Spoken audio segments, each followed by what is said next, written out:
So, did you guys see the pictures flying around? The pictures of Andy. I like to call him Andy. That movie was just so wonderful. But again, I'm talking about Kenneth Okonkwo, the veteran actor. I don't know if you've seen that pictures going round where he came to visit the governor of Enugu State. You know, do you know what he came to do? He came to convince the governor of Enugu State to join the ADC. And, the governor is someone who is, he's not a politician.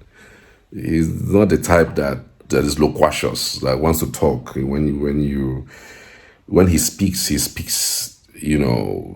business. When you know that this guy is a business guy. He didn't come to power to play around, to do politics. There's largely any time you can never really catch him publicly, except for very few times. You can never hear him criticize anybody. Maybe say because he's in the PDP, he now start criticizing somebody in the APC. You hardly hear him do that.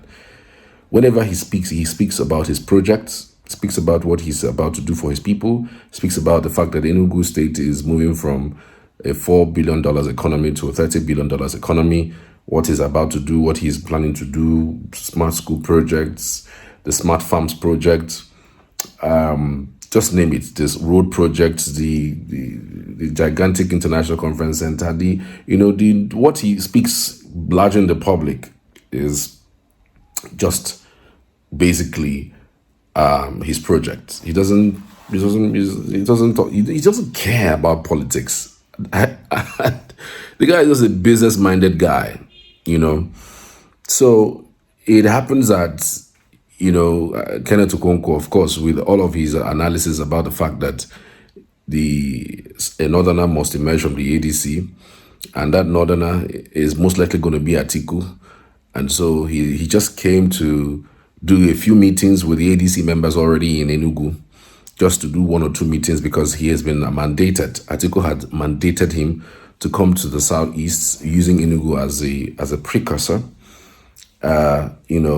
to galvanize and to consolidate. In fact, everybody who is in the national ADC have been told to go to their state, to mobilize people, to have meetings, and to reassure people that they are not pushing them away. The so-called leadership change is only at the federal level.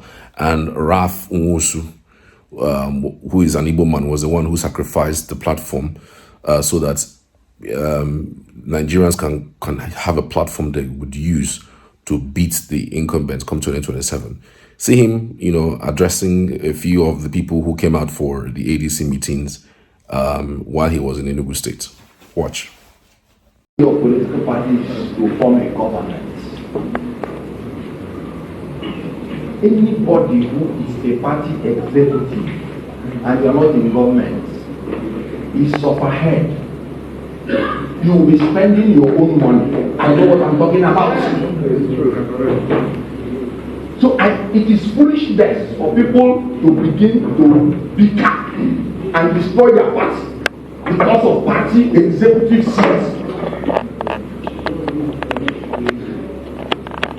So the whole idea, I'm saying this thing now, is let us have Raf Nwosu at the back of our mind whenever we're talking about anything, sacrifice for this party.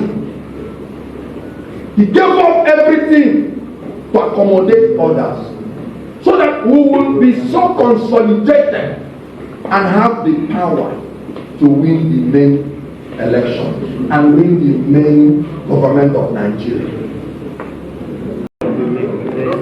ADC,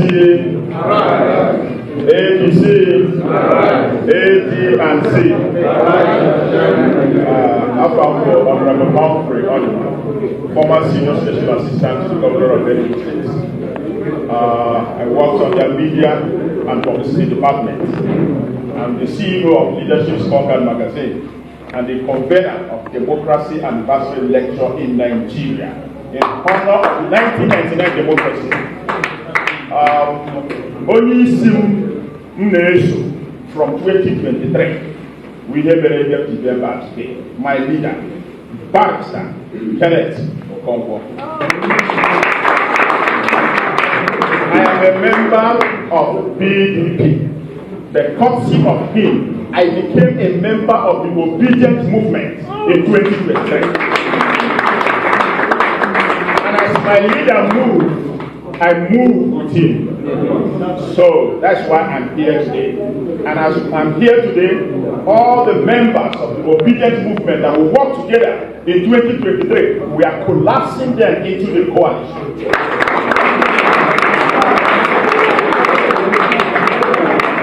So I'm loyal to my leader.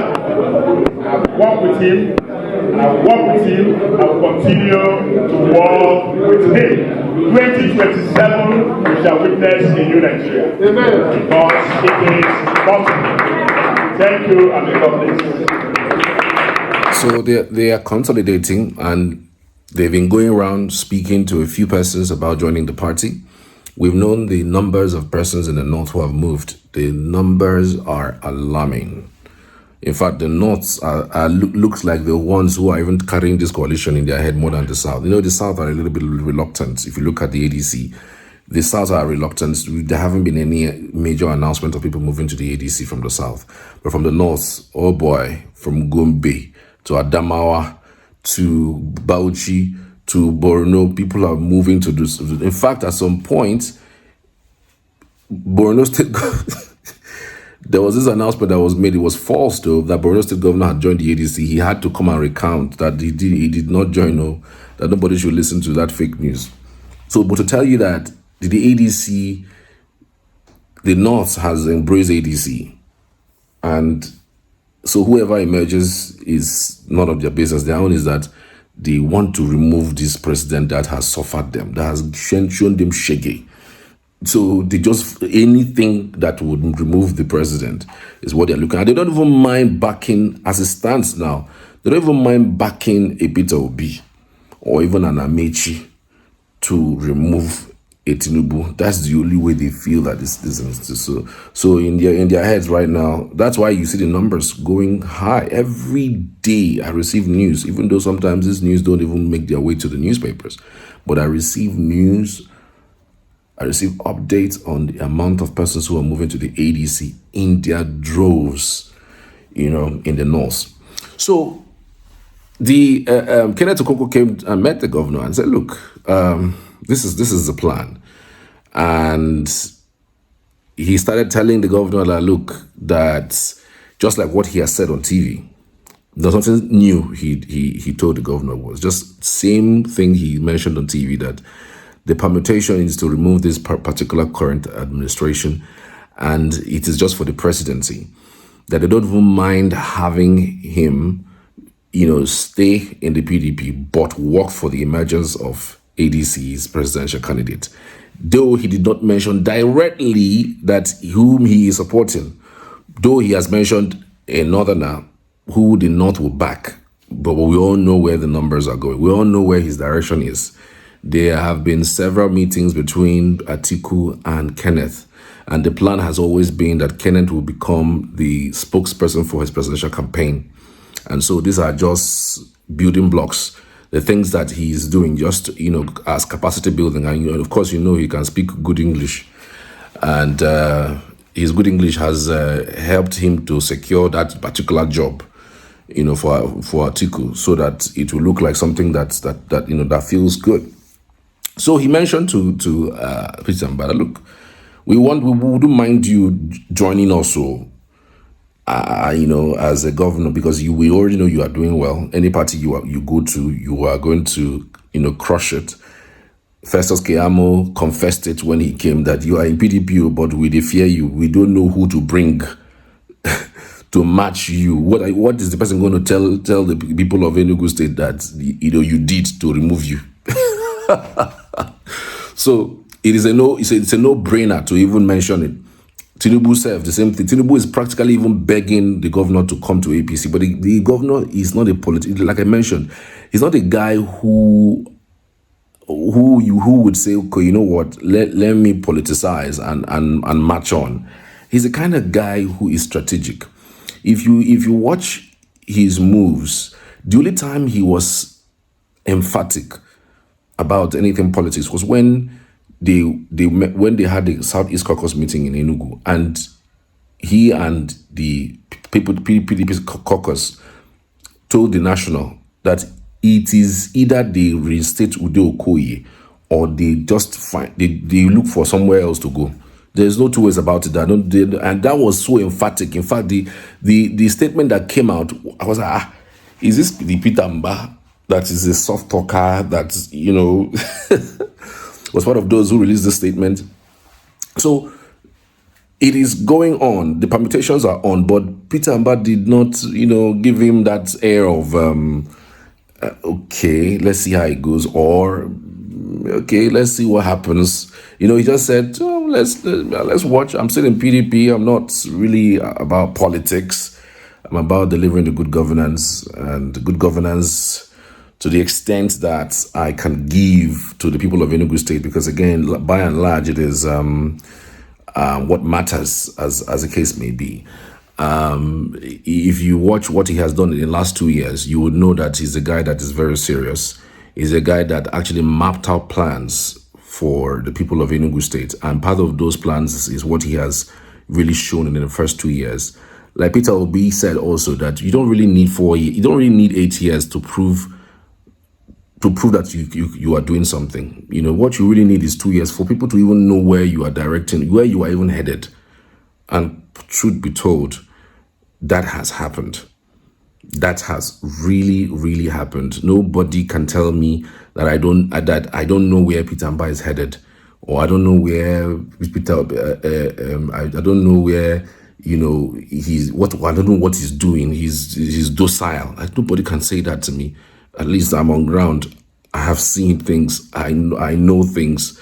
I have visited some of the places that he has put down certain things, and the things that he is also planning to do. Guy. No governor can match this guy today.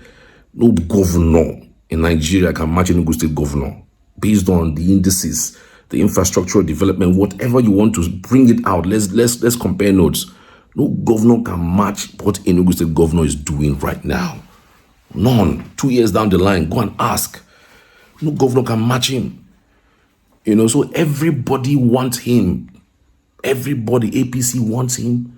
PDP wants him. ADC are now looking for his eyes. Please, even if you don't cross over, can you work for our presidential? Then we will support you with our numbers at the states. And as it stands right now, anybody that this guy goes to, he might most likely win it. Well, some people will say, I hope he doesn't go to APC, because APC, the sentiment is still there. The Southeasterners still have that sentiment. The common man in the Southeast hasn't really noticed that parties are just vehicles. They are not that people work in the parties, and they use parties as vehicles. But an average man sees APC as an antagonistic party that has brought hardship to them, and that will not give their brother a ticket, that will not consider a Southeasterner to fly their flag because of what happened in 2023. Because they were hoping that since it's coming to the South, and the fact that Southwest has gotten it, South South has gotten it, how about you think of Southeast?